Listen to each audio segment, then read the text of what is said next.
السؤال الأول من المشاهدين: كم عدد أحرف اللغة البهلوية وكيف يمكنني تعلمها؟ الحروف 21 حرف هم تقريبا. نعم، هناك حروف خاصة في اللغة البهلوية، يعني بعدين أجي لكم عنها بالتفاصيل. كيف يمكنك تعلم البهلوية حاليا؟ إذا كنت تتقن الإنجليزية، تعرف الإنجليزية وتقدر تدخل لمشروع تيتوس أو تنزل هذا القاموسين اللي حكيت عنهم، كمان راح أعيد اسمهم. اللي الأول واحد منهم الاسم الأكاديمي A Concise Pahlavi Dictionary تبع ماكنزي، هذه في البهلوية الساسانية، وال MMP للغة البهلوية المانوية، يعني تبع الدين المانوي، اسمه كوربس فونتيوم ماناكايروم. ما عليكم، انتم اكتبوا PPM راح يطلع لكم القاموس، وممكن فيما بعد احط لكم اياه. والاسهل انه تابعوا دروسي، انا بعطي دروس في اللغه البهلويه يعني، واتي دائما بنص، خاصه على التيك توك اتي بنص واشرح، ابلش اشرح، انطق النص باللغه البهلويه واشرحه باللغه الكرديه والعربيه ايضا يعني. نعم. السؤال الثاني من المشاهدين: ما هو ملاحظة، الحروف البهلوية مش مهمة حاليا. البهلويين قرأ بالحروف اللاتينية الخاصة، ما في داعي تروح تتعلم حروف بهلوية إلى أول وما آخر، وفيها مشاكل كثيرة. في يوم راح أحكي لكم عن القراءة بالحروف البهلوية، فيها مشاكل عدة جدا، ما في داعي. انت بدك تتعلم النطق بالبهلوية، الحديث بالبهلوية، وكيف تقرأ النصوص. هم مسوي لها لاتينية خاصة، وببساطة هاي تتعلمها وتصير تقدر تقرأ بهلوي من مشروع تيتوس مثلا. نعم، تفضل. السؤال الثاني من المشاهدين: ما هو عمر الوثائق التي اعتمد عليها الأستاذ مشتاق القصد تاريخها الإيكولوجي؟ التاريخ هي الدولة الأشكانية بلشت أظن في القرن الثالث قبل الميلاد، ويا ظهور الدولة الأشكانية ووصولهم للحكم بلشوا يكتبوا باللغة البهلوية بطرق مختلفة معقدة جدا، لكنها تبدأ تقريبا من القرن الثالث قبل الميلاد، واستمرت إلى 1400 وكسر، لا استمرت إلى القرن السادس الميلادي، لما العرب هجموا على البلاد الزردشتيين وبلاد كردستان وإيران شهر. نعم، حوالي 800 سنة 900 سنة. أنت تحدثت عن وثائقهم التي تم اكتشافها في الصين في الصحراء عن طريق البعثات الألمانية. السؤال الثالث من المشاهدين: هل الأبجدية المانوية أسهل أو الأبجدية البارثية؟ الأبجدية المانوية أسهلها، وهي متعلقة بالنصوص المكتوبة حول الديانة المانوية، تعاليمها، صلواتها، أخبار عن النبي ماني بن فتيق. أسهل جدا من قراءة النصوص سواء الأشكانية أو الساسانية، المكتوبة بخط معقد جدا وفيها الكثير من الأخطاء. وهناك يعني تعبوا المستشرقين الإنجليز والألمان وغيرهم، هناك حتى أخطاء، يعني يخطئوا بكتابة الحروف، يعني هي معقدة جدا. العلماء أوريدي عملوا هالعملية، إلا أعطونا الخلاصة، قالوا هاي الخلاصة، ومؤلفين كتب حول الأخطاء الموجودة في النقش، في النقوش، في الكتابة، لأنه يعني هذا يقعد يكتب يخطأ أيضا، وكلمات متشابهة، لأنه في الحروف البهلوية الرسمية مال الدين الزردشتي والدولتين البارثية والساسانية لا توجد حركات الفتحة والضم، فكانوا يخطئوا كثيرا. مؤلفين كذلك كتب عن أخطائهم، وإيش هي يعني هم مصفي لك الشغلة ومعطينك إياه جاهزة مجهزة على أكثر من موقع في الانترنت وفي قاموسهم، فأنت عليك أن تأخذها منهم مثل ما هي حاليا.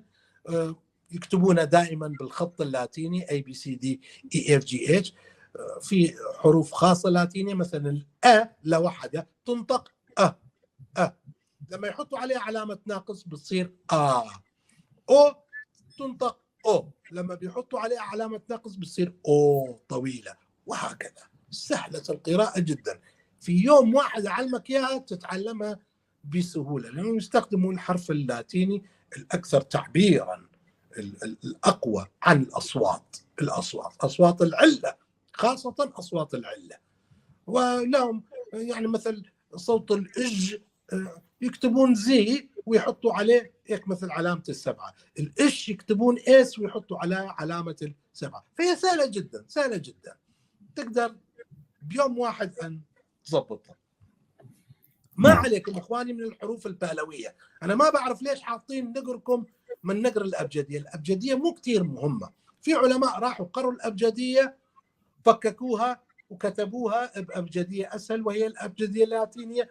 نحن اللي بده يتخصص في اللغة البهلوية يروح يدرس في الجامعة عن اللغة البهلوية، هذا ملزم غصبا ما عليه يروح يتعلم الحروف البهلوية، سواء كانت بارثية يعني أشكانية، سواء كانت ساسانية، سواء كانت رسمية، سواء كانت مانوية. هذاك يتخصص تخصص كامل، ما عنده شغل في العالم غير يقرأ. لكن هذاك يعني انتم ما بدكم تتخصصوا، انتم بدكم شويه تعرفوا علاقه البهلويه بلغتنا الكرديه، واحد بسيطه بالحروف اللاتينيه مكتوبه. السؤال الآخر عم يسألوا: هل المعهد الألماني الذي تحدثت عنه ينسبون اللغة الكردية إلى البهلوية؟ وهل يقرون بأن الساسانيون كانوا كردا؟ بالنسبه لا، هذاك شغل التاريخ، يعتبروا الساسانيين كرد او مو كرد، هذا شغل التاريخ. طب احكينا عن اللغة. نعم، اللغه لا يسمون اللغه البهلويه الساسانيه يسمونها ميدل بيرسيان لانجويج، اللغه الفارسيه الوسطى. مع العلم جنبه بيكتبوا بهلوي، يكتبوا اسم اللغه بهلوي، لكن يسموها لانه هذول المستشرقين لما اجوا لايران شافوا اوريدي في دوله، وايران بوقتها تسمى ايش؟ بيرسيا، يسمونها رسميا في عصبه الامم The Kingdom of Persia. افهموا هاي الاشياء. لهذا شو الدوله؟ بيرسيا، Kingdom of Persia. احنا وين؟ ما عندنا لا دوله ولا مولى ولا مؤسسات ولا شيء، فما حدا معبرنا. شغلنا نرجع التاريخ لانفسنا، هو هذا اللي قاعدين بنسوي. نعم. ويسمون اللغه البهلويه الاشكانيه بارثيان لانجويج، PARTH بارثيان IAN لانجويج، يسمون اللغه البارثيه. ويدعون انه في فروق بين البارثيه وبين الساسانيه، لكن الفروق هي لهجويه بسيطه جدا انا مكتشفها.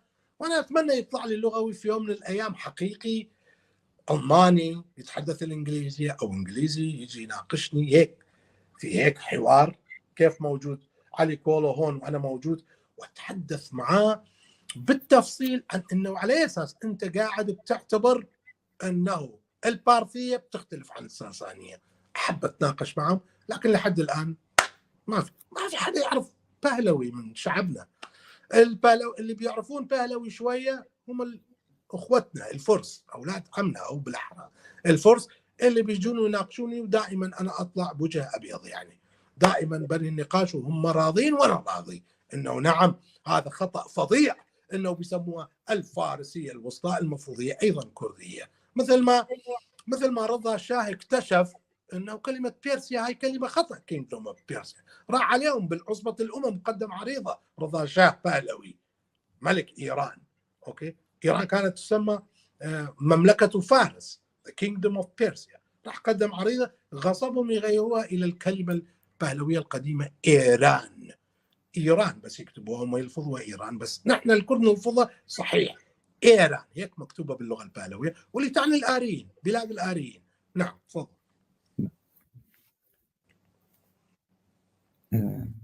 أحد المشاهدين سأل: من أين أتت كلمة بيخمبر؟ بيامبر.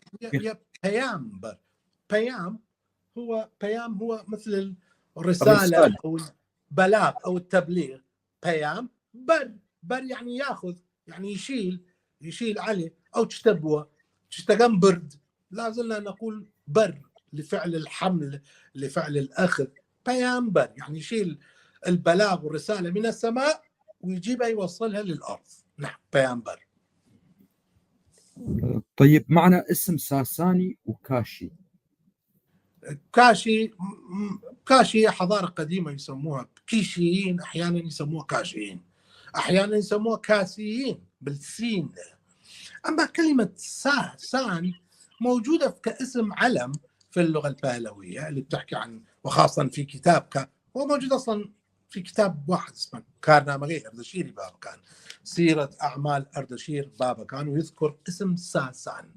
ما نعرف بالضبط ساسان إيش تعني، لكن ساس، شوفوا الناس في الشعوب القديمة في الحضارات القديمة يسمون مرات أسماء غريبة. كلمة ساس وحدة يعني البقايا اللي بتمص دمك، كانوا بيفتخروا فيها على مثار القوة. شلون كانوا حتى بالبرغوث اللي بيمص الدم بيفتخروا. ربما يكون اسم ساسان ألف والنون هذا للعلم، يعني هم اللي جمعوا للعلم، فساسان تعني هاي البقة اللي بتمص دمك. هذا واحد دليل على القوة والرعب وهذا. مثل ما نسمي واحد شير، يعني شير زاد، شير كذا، شير كو، شير وشو الأسد كائن مفترس المفروض ما نفتخر فيه، بس الناس هيك أطباعهم. وفي كلمة أيضا ساستار. قلنا ساس وحدة يعني البق اللي بيبص الدم، وساستار يعني حاكم، الحاكم المتغطرس الطاغية أيضا يعني. لكن هو ساسان لما نقرأ عن شخصيته هو كان مجرد راعي مع الرعيان الأكراد في جبال أصفهان حسب ما يذكر كتاب كارنامغي أردشير بابكان، ويقول باللغة البهلوية الساسانة باك كردان شبانان رفت، والساسانة باك كردان شبانان رفت، وذهب ساسان مع الرعاة الكرد الأكراد. نعم. أم سليمانية أيضا تسأل: أنا من عشيرة شوانكارة، سمعت بأن أردشير بابكان أيضا كان من عشيرة شوانكارة، هل هذا صحيح؟ نعم. شوان هي شبان في اللغة البهلوية. شبان هي شوان بالكردي، كارة يعني عملهم شوان، عمل الراعي. نعم. وهذول من هم هؤلاء شوان كارة؟ مذكورين في كتاب فارس نامة للبلخي. من هم هؤلاء الشوان كارة؟ هذول اللي يسموهم بالتاريخ العربي الإسلامي لما يوصفون أكراد فارس. في قلب فارس، منطقة فارس، 5 التاريخ الإسلامي يذكر. بعدين أنا راح أجيب لكم إياها بالأرقام الصفحة، وأفتح الكتاب وأحكي لكم إياها، أو أحط لكم الورقة. فارس فيها الكتباء في التاريخ العربي الإسلامي، فارس 5 كور وخمسة رمومة للأكراد في فارس. يعني أكو 5 كور، الكورة هي المنطقة الزراعية اللي الناس يزرعوا فيها، وفيها 5 رمومة للأكراد. الرموم يعني المراعي، كردواري نسمي باللغة الكردية. بنج كردواري تيابو، بنج كوري تيابو، بنج كردواري بنج كوري. بلي خلقي فارس زور كرديان تيابو، ويكي لقورترين هو زكاني فارس هوزي شوان كاربو كتا يستنحى وكيان مايا. بلي دروسنا بلي. جزيرة غوتلاند الموجودة في السويد. نعم. لاند معروفة، اللاند هي لاند بالكردية أيضا بالمناسبة. يعني أنا في يوم راح أفاجئكم وأصعقكم بمدى شبه اللغة الإنجليزية بالذات، يعني أعرف الإنجليزية وأعرف الكردية أقدر أقارن. راح تصعقون من الشبه، أشياء ما متخيلينها، مش كلمات واي، لا في قواعد اللغة. راح أسوي محاضرة عن تشابه اللغة الكردية مع الإنجليزية. لاند معروفة هي في الكردية هي اللاند، يعني منطقة، يعني بلاد، يعني أرض. الجوت هم يسمونهم بالعربية القوط بالإنجليزية جوث، GOTH. هم أصلا اسمهم جوت. هذول قبائل جرمانية قديمة جدا، معروفين في بعض من هذول الجوت راحوا إلى تونس، عبروا من إسبانيا شمال أفريقيا، بنوا مملكة لهم في العصور الإسلامية، بنوا مملكة في لا مو بالعصور الإسلامية، عفوا في العصر الروماني، بنوا دولة لهم. وهذول الجوت هم اللي أسقطوا الدولة الرومانية، هم وقبائل جرمانية أخرى كانت معهم. فجوت هم هالقبائل. إيش معنى جوت؟ نحن نعرف أنه إحنا جوت، نحن أول شعب أطلق عليه السومريين اسم، وهو شعب الجوت. ربما الاسم مشابه، تكاد يكون مطابق مع كلمة جوت التي أصبحت في اللغة الأكادية. الأكاديين اجوا بعد السومريين ترجموا كلمة جوت إلى إيش؟ قرطو. ومن كلمة قرطو ظهرت كلمة كاردا، كاردوخ، كردو، كاردوتشيني، كاردوي، وظهرت أيضا كلمة كرد التي هي في اللغة البالوية جرد بالج، جرد في اللغة البالوية. ذهبوا إلى قاموس ماكنزي والقواميس التي أعطيتكم إياه ودققوا فيها كلمة. أنا لو كنت أستطيع لكان رفعت القاموس قدامكم هسه لتفهموا ما هي كلمة جرد. جرد تعني the hero، البطل في اللغة البالوية، وعندما يضاف إليه ألف ونون في اللغة البالوية تصبح جردان وكردان، الذين هم قبائل الكردواري في إيران شهر. لكن الكرد حاليا نحن أحفاد هؤلاء لسنا فقط سلالة كردية أبدا، لا، نعم من سلالتنا من هؤلاء الكردان، من هؤلاء الجد، لكن أيضا يدخل فينا شعوب قديمة، لنا أصول أورارتية، لنا أصول ميتانية، لنا أصول كاشية، لنا اللولوبية. أي حضارة في منطقة كردستان موجودة يتبعتنا ببساطة، لأنهم ظهروا من عندنا فيتبعتنا، يعني مالنا هي إيمية. وكذلك نحن سليلي البهلوان العظام الذين هم البارثيين، وكذلك لا ننسى الميديا، هؤلاء كلهم أجدادنا. فهذا معنى جوت، وقد يكون من جوت، هذا يجب أن يتم تحقيق لغويا. نعم جوت هي جوت تشبهها كثيرا، ولكن يجب أن أيضا أن نتحقق من أمور أخرى تاريخية لنفهم. فجوتلاند هي بلاد القوط أو جوثلاند. هناك سؤال آخر أيضا يقول: هل هنالك ذكر لمعارك بين البارثيين والرومان في منطقة عفرين في النصوص البهلوية؟ هذا السؤال ينضاد له جواب طويل، لأنه يعني في كتيبة كاملة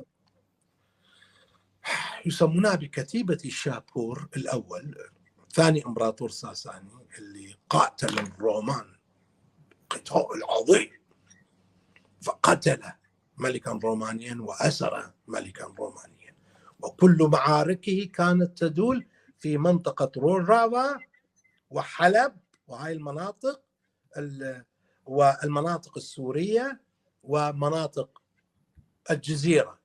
الجزيرة وكلس وهاي الأماكن. هذه يحتاج أن أقعد وأقرأ لكم إياها في يوم من الأيام وأجيب أسماء هاي المدن القديمة. أنا مرة حكيت مع الأستاذ علي كولو عن مدينة الرحى مثلا، وحدثت معركة عظيمة أيضا بين البارثيين والرومان، يسموها معركة كارهاي هي حران، منطقة حران الحالية موجودة. وأيضا معركة الرها أيضا معروفة موجودة. الرها كلمة بهلوية. آفرين ببساطة باللغة البهلوية تعني البركة. عندما واحد منا يسوي شيء زين يقول له آفرين يعني عليك البركة. في رأي آخر يقول من رين يعني مشي الماء، سيل الماء. كلاهما ممكن أن يكونا. كيف نتأكد؟ هذه مسألة تتبع أذواقنا. اللي يريد يتأكد في البهلوية هي آفرين يعني البركة، وأيضا أحيانا تعني الخلق، وآفرين تعني سيلان الماء، وهي كلمة كردية كرمانية، فخذوا منها ما تشاءون. لماذا المؤرخون الغربيون يهملون الأصول الكردية دائما؟ يعني ما عندنا هي- دولة. بس هيك ببساطة. وما في نعم. حد يدافع عن الكرد تاريخيا. نحن كردي واحد ألف مصدر تاريخي في التاريخ كله، هذا تاريخنا الإسلامي والحديث، كردي واحد فيه بس. شوفوا إصبعي، هذا علامة، هذا كم رقم، هذا الرقم كم؟ واحد. واحد. يك. شخص واحد اسمه إيش تعرفونه؟ اسمه شرف خاني بدليسي. شرف خان البدليسي في القرن الخامس عشر أعتقد، نعم، ألف كتاب شرف نامة. هو بيقول بلسانه في مقدمة الكتاب، وكان أمير من إمارة بدليس. شرف خان بدليسي كانت إمارة قوية جدا في وقتها، إمارة بدليس. المهم في بداية الكتاب بيقول أنا شفت الترك، العجم، العرب كلهم يتحدثون عن نفسهم. شوف هذا قبل 500 سنة حاكي الكلمة. انتبهوا يا كرد شوية الكلامي واعتبروا منه وافهموا أنا شو بقول. بيقول أنا شفت الناس تحكي عن العرب والعجم والترك والكذا، وأنا باعتباري كردي حبيت أن أحكي عن جماعتي. تفهموا شو يعني هذا الكلام؟ وألف كتاب الشرفنامة اللي بيصنف فيها الكرد في أيامه وبيحكي عنهم بمعلومات أمير كردي. أمير يعني مثقف، كان كردي يعني أمير مثقف. فكتب الشرفنامة وما تكررت هاي العملية بعد، توقفت إلى أن في العصر الحديث في الثلاثينات، مش هو كتاب مصدري لكن ألف كتاب تاريخ الكرد وكردستان لمحمد أمين زكي بك. ومحمد أمين زكي بك في كتاب تاريخ الكرد والكردستان جمع من هنا ومن هناك من المصادر وجاء باللي بيقدر عليه. كان هو وزير بالمناسبة بالدولة الملكية العراقية. فألف فيه إلنا كتاب مهم أيضا، جمع بس مش مصدري. الكتاب مش مصدري، يعني المصدر هو شرف خان، شرف خاني بدليسي. محمد أمين جاب شوية من شرف خان، شوية من التاريخ العربي الإسلامي، شوية من التاريخ القديم من توين بتاريخ الحضارة، واقتبس منهم وألف لنا كتاب مهم جدا. لكن احنا ككرد مثل كتاب واحد مصدري، وما عندنا دولة ولا عندنا مؤسسات ولا بنهتم، وزي ما بتشاهدون وعندنا نقص هائل، نقص فظيع في مكتبتنا. نتمنى تتغير الأوضاع، هذا هو السبب. أحد المشاهدين: هل الأبجدية البهلوية أكدية أو شيء خاص بهم، يعني بالبهلويين؟ كمان رجعنا للبهلوية. الأبجدية مو مسألة مهمة جدا في هلا كنا حجاوبك. البارثيين هم أول البهلوان واللي تكلموا البهلوي واللي دونوا بالبهلوية. لما اجوا من بلاد خراسان يعني الكبرى، واستقروا في بلاد ميديا اللي هي بلادنا، في ميديا الكبرى. وفي وقتها البهلوان هذول اللي اللغة البهلوية باسمهم واللي أصبح اسمنا وبلا اسمهم اصبح اسم بلاد ميديا اللي بيسموها بهله، من تبريز الى شو اسمه الى اصفهان بيسموها بهله، ومنها كلمه بهلوان ومنها كلمه بارثيان ومنها هاي الكلمات. هذول كان موجود، قضوا على الدوله السلوقيه اليونانيه اللي كانت قبلهم، الدوله اليونانيه اللي كانوا يسموها سلوقيه نسبه الى سلوقس ضابط الاسكندر. لما مات الاسكندر اعطى هاي الارض لسلوقس، ارض كبيره طويله عريضه. اجوا هذول قضوا على دوله سلوقس، فكان في اوريدي الابجديه اليونانيه موجوده لسبب ما مجهول. في نظريات هذول البهلوان ما استخدموا الابجديه اليونانيه، اخذوا الابجديه الاراميه الملكيه، يسموها الابجديه الاراميه الملكيه التي كانت تستخدم وين؟ في بابل، في مدينه بابل ومدينه سلوقيه. مدينه سلوقيه فيما بعد اصبحت عاصمه البارثيين، اصبحت مدينه تيسبون، في العربيه يطلقون عليها المدائن. لسبب ما اخذوا الابجديه الاراميه لكن حوروها لتناسب لغتهم الهندو اوروبيه. نعم. سؤال طبعا مرتبط، هو نفس السؤال، يسأل: هل البارثيين هم نفسهم البارسيين؟ لا، ما في اي علاقه بين البارسيين. هم البارس، هم اهل بارسا. بارسا جنوب غرب ايران، هم اللي عادة احنا خطأ بنسميهم الفرس، في التاريخ يسموهم بارسيان، حتى في اللغة البهلوية يسموهم بارسيان، وهم أهل فارس.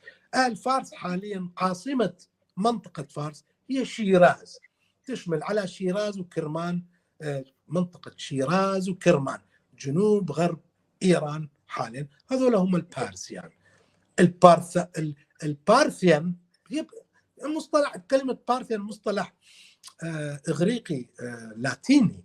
هم كانوا بيسموا نفسهم برتوان بالراء وبهلوان بالهاء باللام.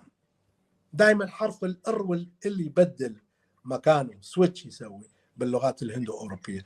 فهم البهلوان والبرتوان اللي اجوا أصلا من شرق إيران شهر، وكانوا شعب آريائي سكنوا، وقبائلهم وبيوتاتهم الكبيرة قعدت في ميديا، بلاد ميديا اللي بيسموها ماد. فلا، البرثوان هم أهل شمال إيران شهر وكردستان، والبارسيان هم جنوب إيران، بلاد إيران شهر. إيران شهر يعني بلاد الآريين، وهوراسان هي منطقة شرق وشمال شرق بلاد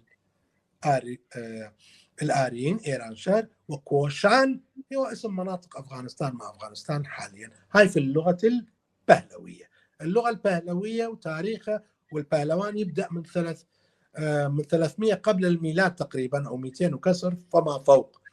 تحته 100 سنة تاريخ السلوقيين اليونان اللي حكموا هاي البلاد، كانوا يستخدمون اللغة اليونانية. قبلهم تاريخ الدولة هخامنش البارسيين اللي منهم دارا وكورش وهذولا.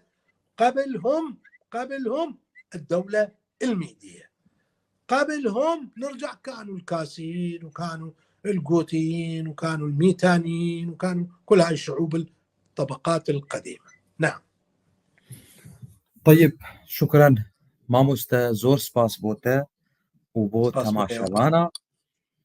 أشكرك جزيل الشكر. دمت ودمتم بألف خير. زور سباس. شكرا لك. أتوجه بالتحية والشكر الجزيل لمشاهدينا اليوم فردا، وأتمنى أن أكون دائما عند حسن ظنكم وثقتكم بي. وشكرا مرة أخرى للأستاذ المحامي المضيف هنا علي كولو على قناتي في اليوتيوب، وتصبحون على ألف خير.